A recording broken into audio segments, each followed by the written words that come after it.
Hello, my name is Avery Posey. I am an assistant professor at the University of Pennsylvania Perelman School of Medicine. I'm also a member of the Society for Immunotherapy of Cancer's Diversity and Inclusion Task Force. I am one of the moderators of today's panel discussion. The purpose of today's diversity panel discussion is to shed light on the professional and personal experience of Asians and Pacific Islanders in the scientific and medical research field. The panel features leaders representing the Society for Immunotherapy of Cancer, Chinese American Hematology Oncology Network, and the Indo-American Cancer Association, as well as various medical institutions around the country and in Canada. We recognize that the Asian and Pacific Islander cultures are varied and diverse, and that our panel does not represent each culture within these regions. The comments made today are not meant to generalize or represent the entire experience of all Asians and Pacific Islanders. SITC, CAHON, and IACA hope today's panel is a continuation of efforts to share the experiences of Asian and Pacific Islanders and other underrepresented communities within the scientific field as we seek to promote the contributions of minorities in research. I would like to thank my fellow moderators of today's panel and ask you to quickly introduce yourselves. Thanks very much, Dr. Posey. Hello, everyone. I'm Leisha Emens. I'm a professor of medicine at the UPMC Hillman Cancer Center. I'm also the vice president for the Society of Immunotherapy of Cancer Board of Directors and co-chair of SITC's Diversity and Inclusion Task Force. I'll pass it along to Dr. Zheng. Hi, I'm Leisha. I'm a professor of oncology and surgery at the Johns Hopkins University School of Medicine. I'm also serve as a director for the Pancreatic Cancer Precision Medicine Center of Excellency at the Johns Hopkins. I'm a SITC member and also serving the committee. I'm also an immediate past president and a current board member for the Chinese American Hematologist and Oncologist Network. Thank you for inviting me to moderate this session. Well, thank you both to Dr. Emens and Dr. Zheng. Now I'd like each panelist to introduce yourself, and we'll start in order with Dr. Zihai Li. Hi, everybody. My name is Zihai Li. I'm the Klaus Memorial Chair in Cancer Research, professor and the founding director of the Palatania Institute for Immuno-Oncology at The Ohio State University. I'm also proud to be a SITC member and one of the founders of the Chinese American Hematologist and Oncologist Network, or CAHON. Great to be here. Hi, I'm Pam Ohashi. I'm a director of the Tumor Immunotherapy Program at the Princess Margaret Cancer Center. I think this is a wonderful initiative. Happy to be here. And I've been involved with SITC for many years as a long-term member, but also as a past board of directors at large.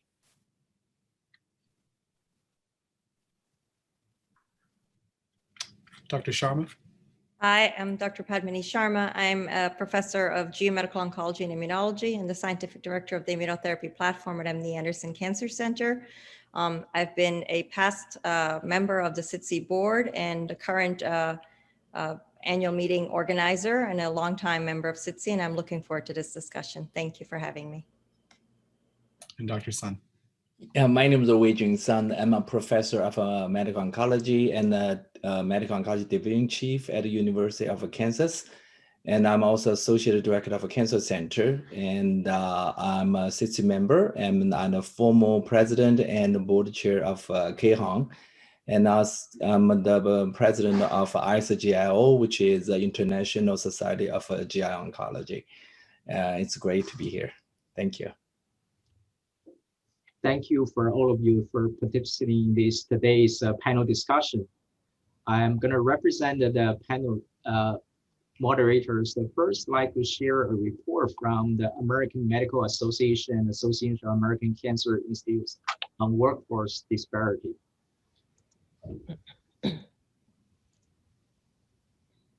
As you can see in these slides, in 2018, approximately 26 of oncologists were Asian and Pacific Islands, while only 11% sat as a cancer center deputy or associate directors. Asian and Pacific Islanders represented only 7% of cancer center directors. So based on these statistics, we see that while greatly involved in the scientific and the medical fields, Asian and the Pacific Islands are often underrepresented in upper leadership and executive roles.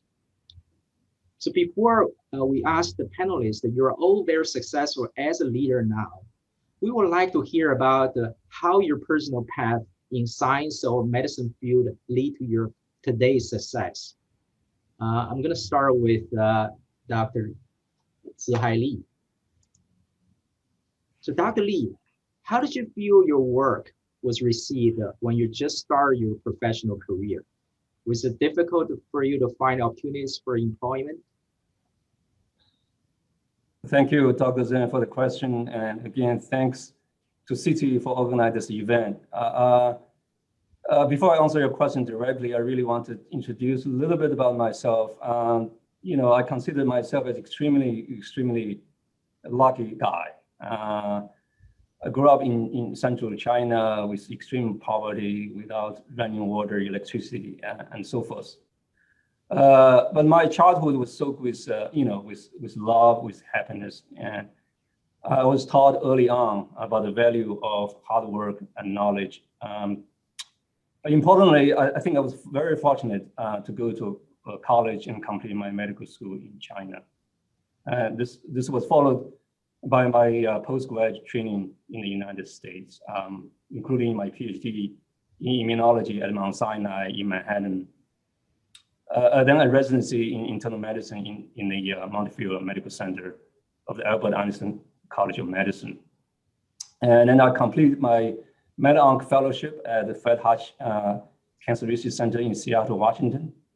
I think with those credentials and training, I personally did not have any difficulty in finding job opportunities.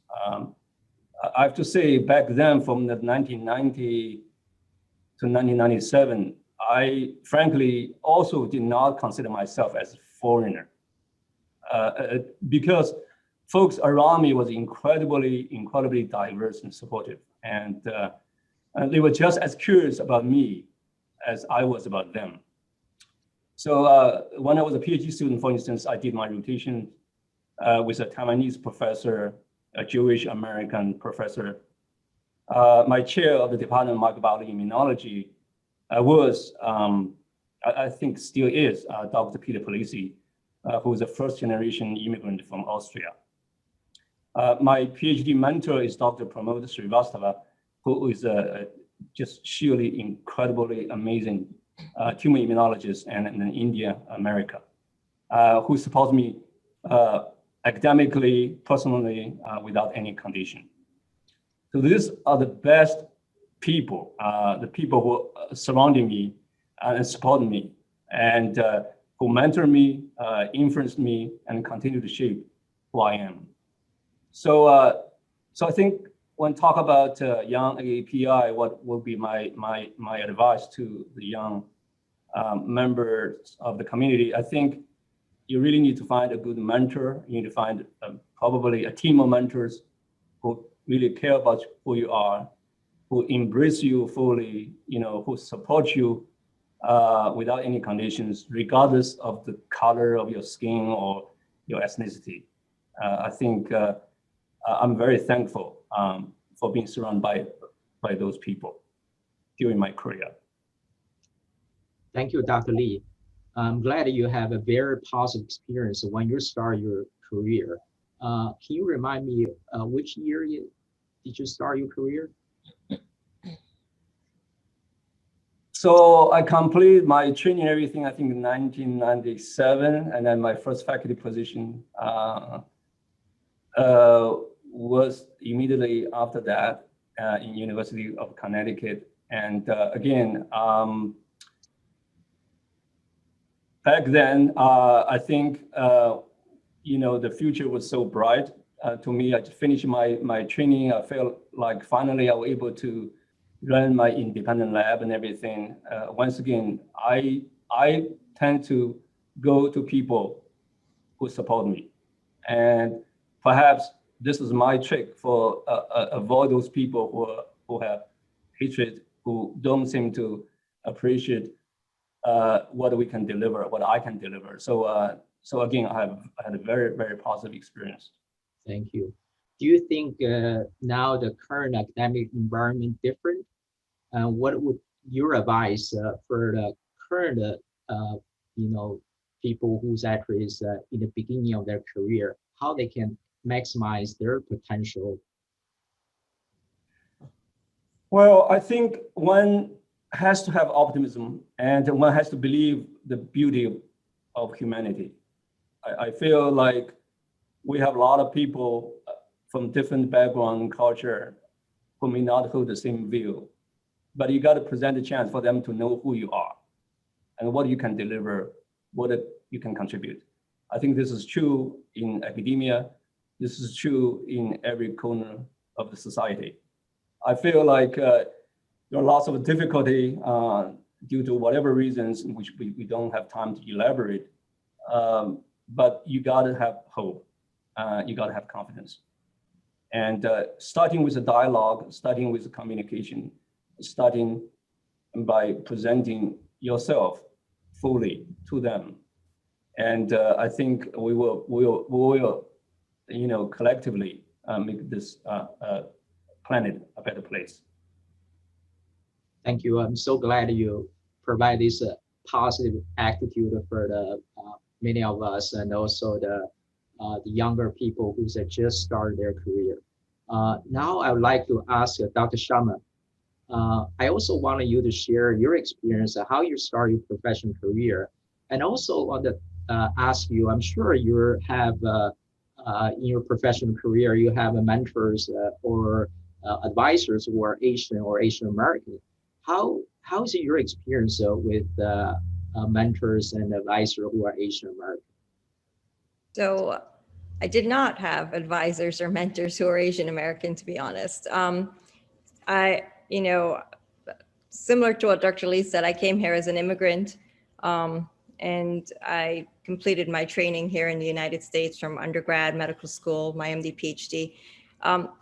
My experiences were different from what Dr. Lee just described. And again, I don't know if that's because I think women in science and medicine have different experiences, or it has to do with, where I'm from or the color of my skin or those things. I think these are all integrated parts of my experience. So I don't want to detract from anyone else's story, but I do think it's difficult in science and medicine. And, maybe in general, of course, it's difficult to navigate all of the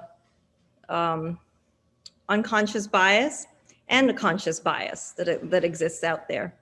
And so I think I've always had to, I would say, work 200% harder than everyone else to try and make sure that people knew my work. I would have to learn how to tone my voice in a different way so that people didn't think that I was trying to be too loud and explaining my work and taking credit for my work. I had to learn how to say please and thank you 10 million times, even though a lot of times I was being criticized, but still say please and thank you, even though it hurt my feelings, and try to then rephrase my work in a way that people could accept it. And I had to absorb all the comments about, that, you weren't going to really get an academic career, that maybe you should try something else, or, oh, you have 3 children and that's not going to work out for you in an academic career, all of those things. So I think, over time, my mentors were very, very helpful. And the people I had were Lloyd Old. I have to say Lloyd, went so far as to babysit my kids in his office and made sure that I went to give my talks, because I would say I couldn't give the talks because I had other things to do, but he really pushed me.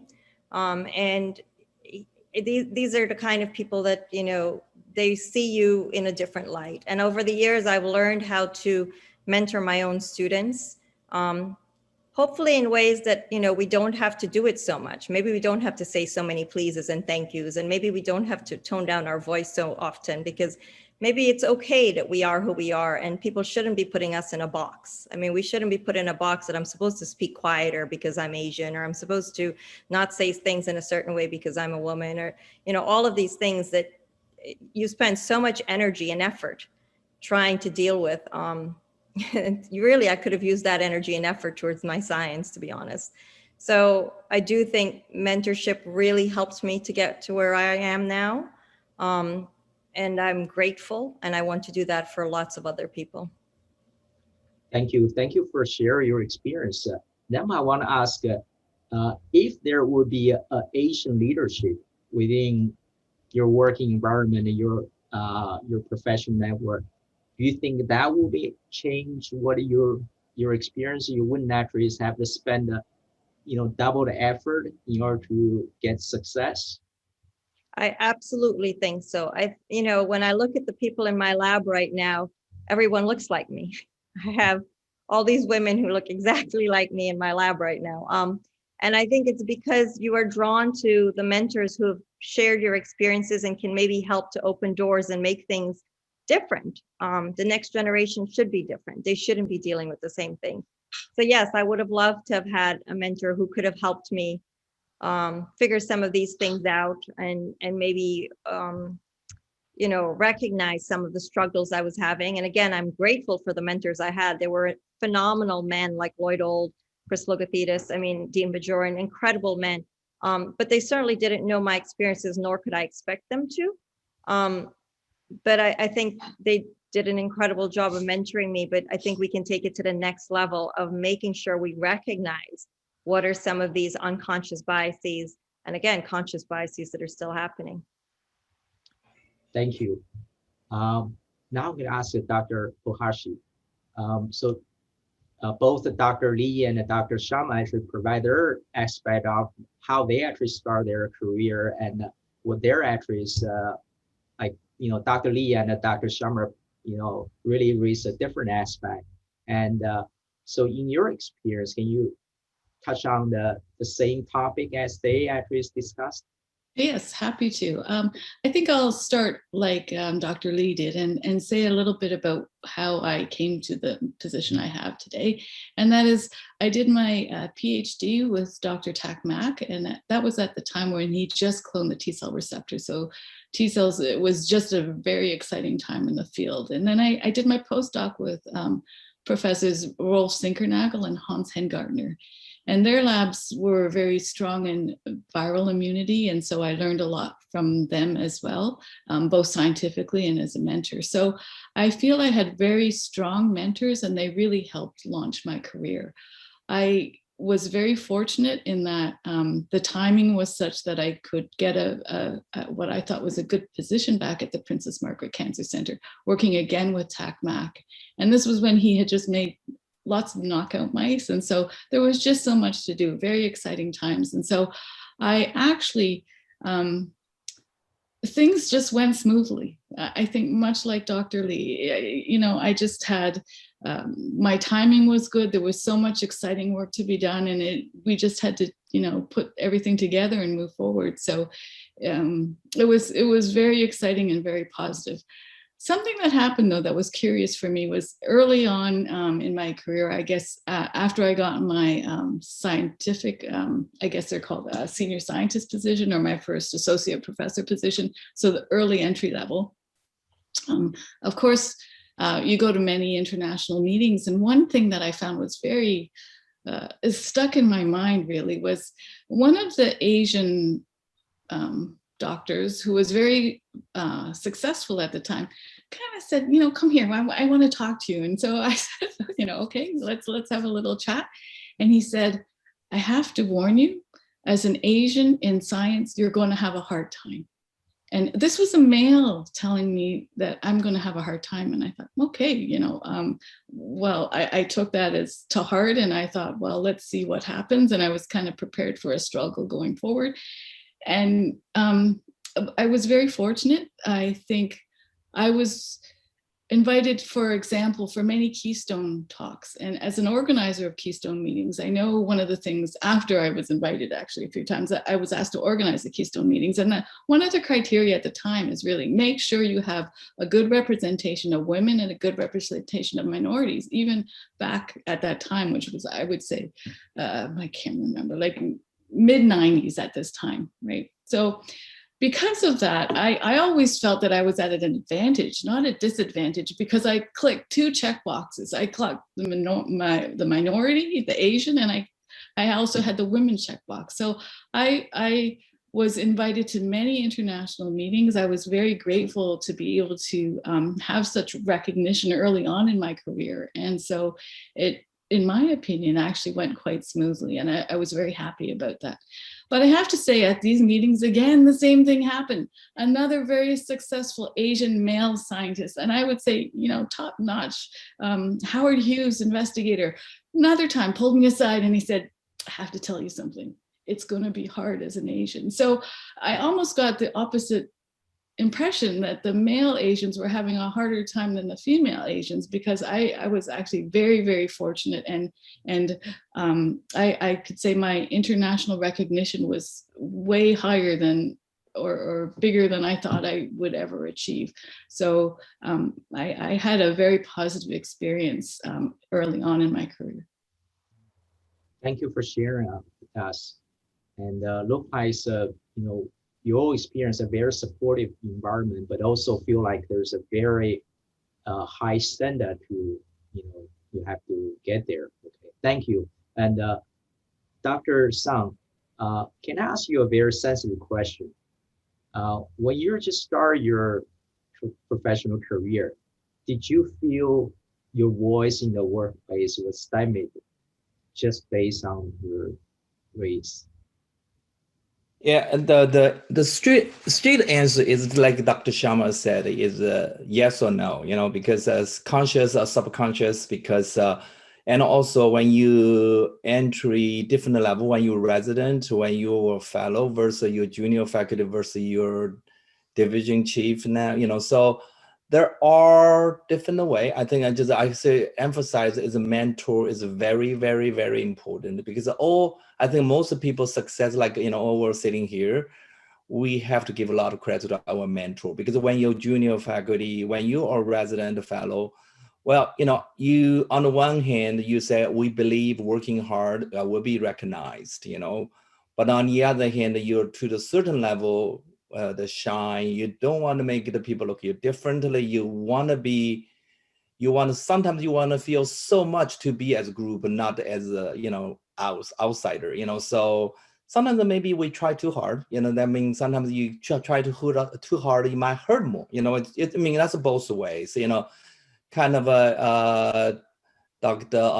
Ohashi mentioned a little bit, because male Asian physician professionals, sometimes they might feel different than women, you know, scientists. They're both ways, you know. So, and the mentor is number one. You know, you have a good mentor, you kind of those kind of shy, kind of maybe take it away from you, you know, because sometimes you want it too much and then you just feel, I don't know what the right word, too sensitive, you know, that could got hurting more. So on the other hand, actually go the leadership position is similar, because subconsciously, sometimes the people do look at you differently. You know, sometimes I still remember some meeting I have used some dry kind of sense of humor to take it away from it, because you don't want other people feel awkward. You know, so sometimes the people make it comments may not consciously realize they made some comments not appropriate, but on the other,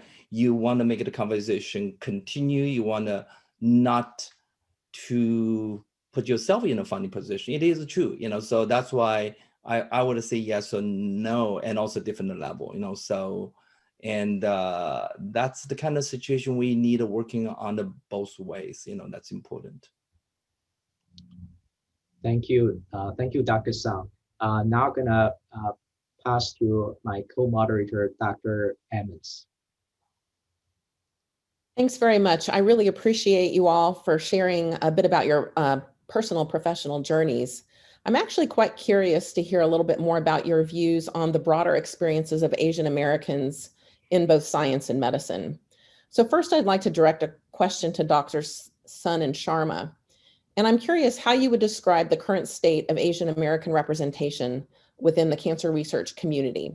And have you seen it change in recent years? Yeah, so I mean, since I'm finished last time, I can start here. My sense is this way, so overall, the research cancer part, Asian at a junior and middle level, I think the proportion-wise, percentage-wise, is higher. Asian is higher than kind of dominant in that area to the certain level. However, go to senior level, and percentage are much less. I'm not saying it's there, which is obvious, could be different reasons, but it's of, you look at the whole thing is junior faculty, intermediate faculty level research, or clinic versus research are, I don't think it's the wrong word, dominant to kind of research at now. Percentage definitely is much higher than the other, like a Main Street kind of population. However, go to senior level, it is less, that's for sure. I think Dr. Lee, Dr. Sharma, everybody can agree this kind of area. So current situation, that's why it's an interesting way, because we do feel most recently there's some whatever reason, some pressure on the Asian scientists is a little bit more than others. Hopefully this, with this kind of everybody realize, with our leaders, society leaders, hopefully the situation getting better, improving. On the other hand, funding and for the physician, for the scientist, the Asian, I think there are certain level underrepresented at that level.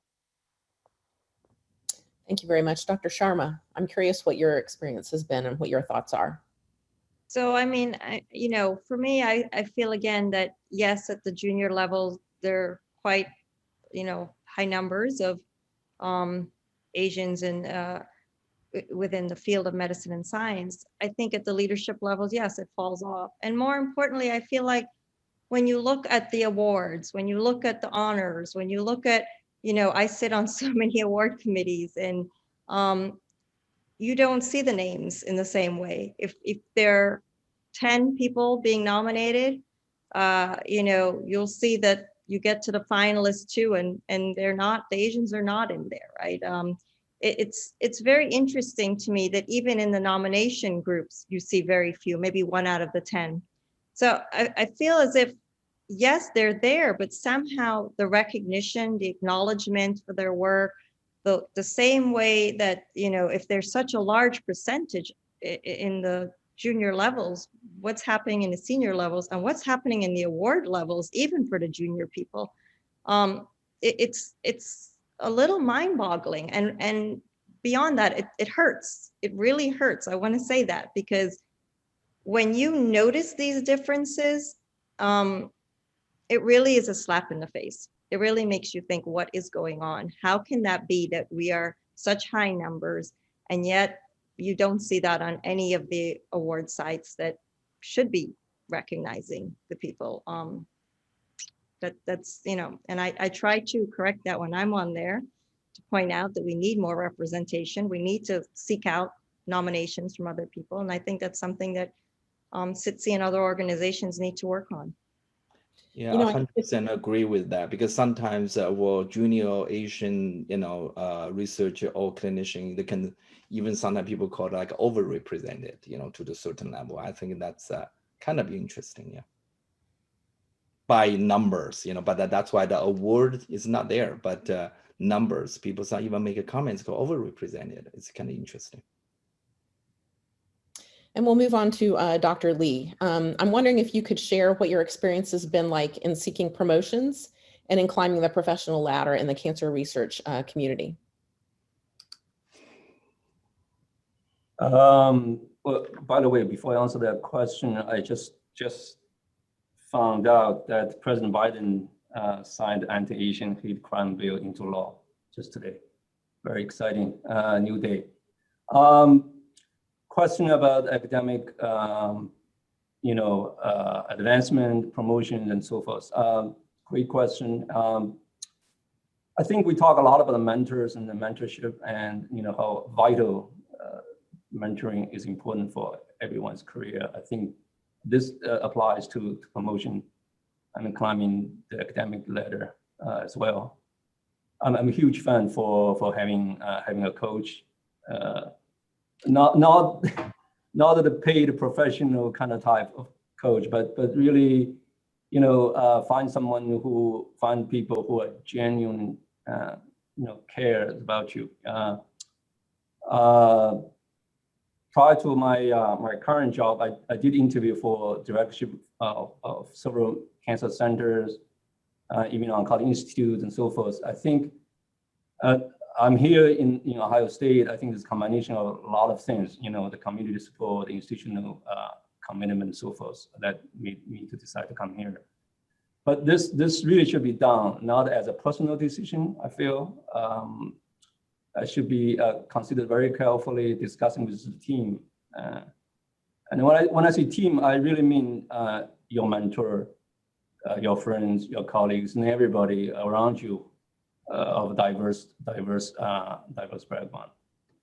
I think with myself anyway, and with each step of my professional career, I'm very, very lucky to really have someone who's willing to point the way for me and maybe shine a light on the uncertainty future. And frankly, even holding my hand, to take me to the next level. So I think I strongly urge folks in our API community to seek mentorship, seek support. And I do actually have to mention one thing in terms of what do we need to do, right, to advocate ourselves. And how do we advocate? How do we know our own value? How do we do that? And I think it's probably very important to learn some negotiation skills. And I certainly did not do a very good job. And with my first faculty position, I did not negotiate even a penny. But I think we should do better. I think being humble, easygoing is great. It's great for team building and so forth. But I don't think we need to sacrifice the resources, the support that we deserve, especially if we want to be successful and to maximize the impact of your work. So, just seek help, be guided, and again, I have hope. And I guess another question I might have for you is, what do you think we as individuals can do on a one-on-one basis to help create opportunities for others?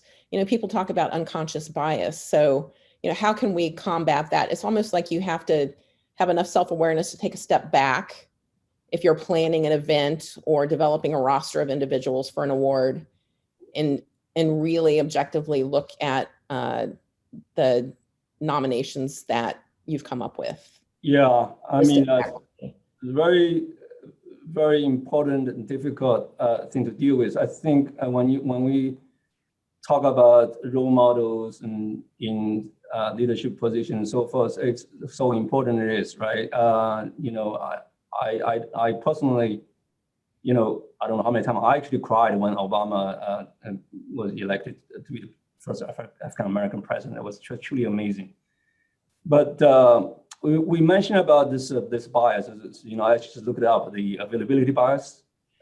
Availability bias is the human tendency to think that examples of things that come readily to mind that are more representative than it actually the case. So this is a psychological phenomena that is a cognitive defect, a human mind that we do actually, every one of us make.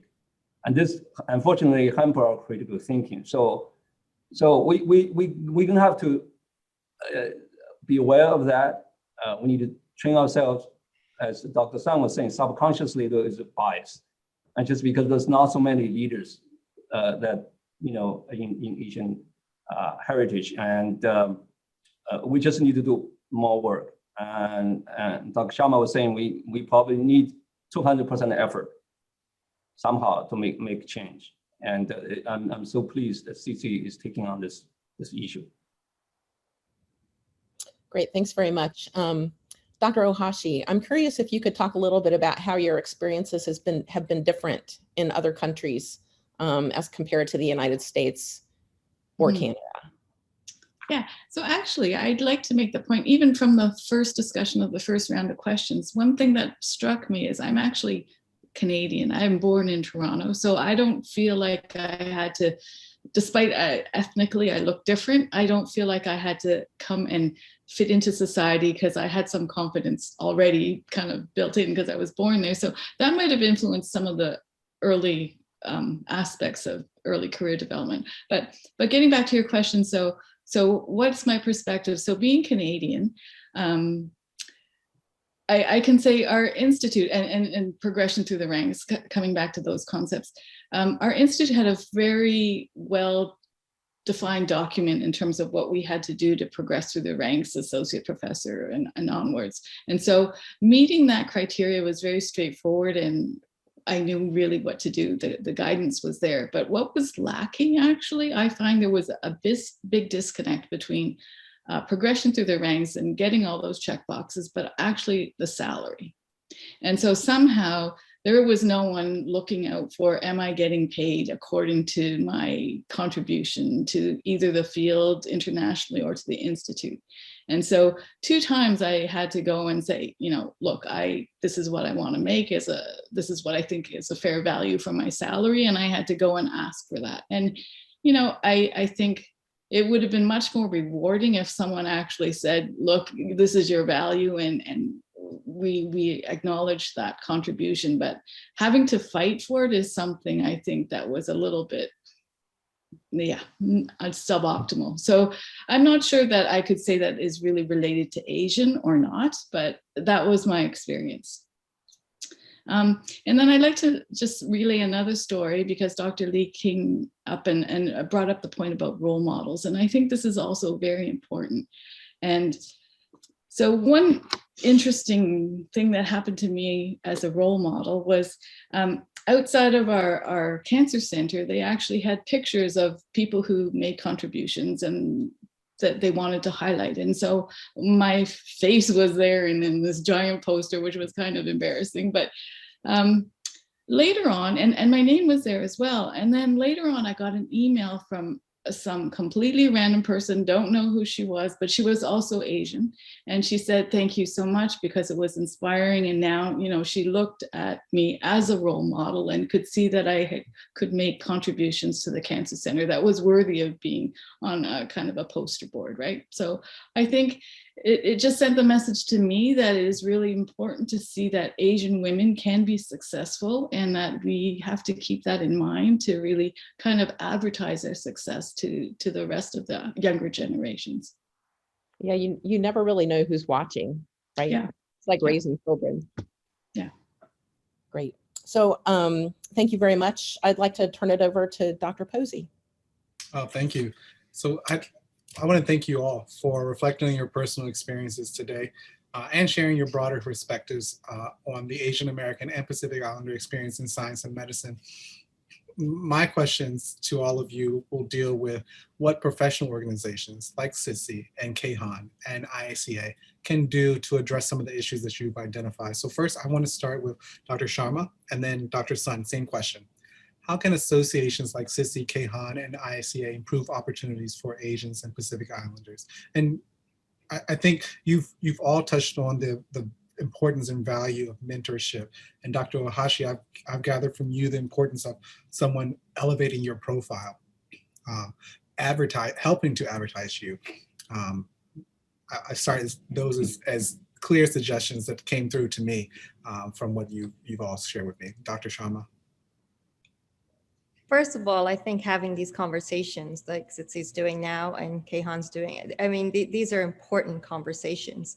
The more we have them, the more we bring it to the attention of the broader community, I think people are then more aware. They can check themselves, right? They can say, did I really look at the list of the nominations that I'm sitting on that committee? Did I really think about who I'm inviting for the annual meeting? Do I really, pay attention to these things? I think that conversation in itself is important.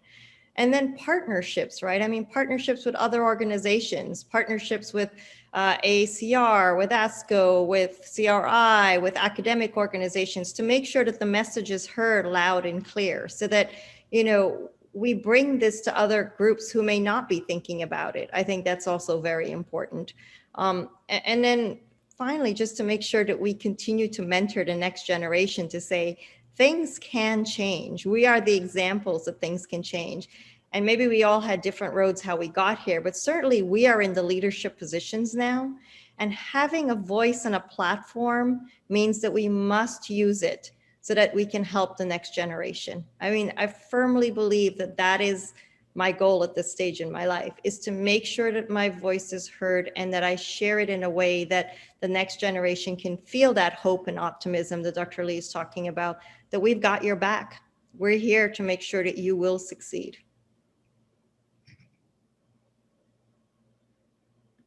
And Dr. Sun, same question to you. How can associations like SITC and CAHON and IACA improve I'm opportunities? 100% agree with Dr. Sharma. Actually, like, SITC, just this dialogue conversation in a publication, it's important because if we don't do anything, we don't represent ourselves, and nobody else will represent us. That's very, very important for, like, that's a CAHON, and I say IACA to do the same thing, because that's important. There were two parts. One is we represent ourselves, so SITC is wonderful to do this, that let people recognize and let people aware of situation. That's why this month, for the, from the political leaders, I think it's important. And as Dr. Lee said, President Biden signed this law important. However, on the other hand, is we be successful as we are. We have more experience, and we have a lot of personal, group experience, physical, mentally, all those have been through. How are we gonna passing the baton to the next generation, next people, make them, I don't know what the right term is, not shortcut, not go the long way to run it, to figure themselves out. We can tell them, tutor them, mentor them how to go through, which is, because a mentor is important, is to avoid unnecessary and give us encouraging, give us the pathway, to go through. That's another reason I think it's very, very important. Those younger generation may take it positive from we got and avoid the negative, or the bypass they can't avoid and unnecessarily. So that's important for IACA versus the CAHON. So SITC is very good, on the other hand, to let ASCO, AACR, or other organization to to make these things to be important, to like people recognize, identify. Thank you. And next question for Dr. Ohashi and then Dr. Lee. What are the most pressing issues that exist for Asian Americans, for Asians and Pacific Islanders that need to come down, and how can professional networks help? I think in my experience, this has kind of been touched on already, but to provide the opportunities for the voice to be heard, whether or not it's at meetings, making sure lectures have the proper representation of minorities and so on. Providing that opportunity is really, really important, because it gives you the chance to showcase your work and be the role model for other people. So I think that's really one of the ways that different organizations can help improve the visibility of minorities and ethnic groups. Dr. Lee? Forgot to unmute. I think it comes down to, once again, awareness, education, and action, right? So we do have Office of Diversity and Inclusion, but unfortunately, at this point, the policy related to diversity and inclusion in academia usually do not address the needs of Asians for some reason. But as we discussed, there's a clear pyramid, right, when it comes to leadership, right? In other words, at the top level, leadership level, Asians are clearly UIMs. Let's make it clear. I don't know why the National Science Foundation did not put Asian in that category, but I think we got to change that. I think the organizations like SITC, we mentioned IACA and ESCO and so forth, need to consider an all-out effort, perhaps, related to this issue. And I think the key is to improve the opportunities for AAPIs. And I think we already discussed some of the ideas, and I just want to mention a few. So once again, the number one is education. We didn't talk about this model minority myth, but that is a myth. As I said, Asians are UIMs in leadership positions. That's for sure, number one. Number two, we need to provide forums for discussion support, exactly like what we're doing today. I think it will be very helpful. Number three is to build a community for grieving, even for healing. I mean, especially to AAPI members who experience discrimination attack. Can you believe that 80-year-old man was pushed on the street of San Francisco to die? This should not happen in a civilized society. So number four, probably create templates of diversity and inclusion plans specifically addressing the issues facing AAPIs. And number five, perhaps utilize the platform like CC to dedicate a session, maybe during an annual meeting or so, right? To share, testimonials, and discuss issues around diversity. And finally, I think we discussed this during the planning meeting. That is, we probably need to figure out a way to provide a leadership training, really, for AAPIs, and CC is clearly, I feel, should consider doing that. And then this is just like training for other minorities. We need to learn from our friends in African American community, Hispanic American community. How do we really obtain leadership skills, and how do we really exert ourselves to therefore have maximum impact for the better of the society? That's great. Thank you for those suggestions. As we conclude this panel discussion, I'd like to thank all of today's participants for sharing their professional and personal experiences coming up through the field. I'd also like to thank all of our viewers, and I hope you found this panel discussion informative and enlightening. As we learned today, there's still considerable room for progress to be made across the board, and I know that our three organizations will continue to identify new opportunities to further diversify the field. We look forward to continuing these conversations in the future, and I hope you will too within our own organizations.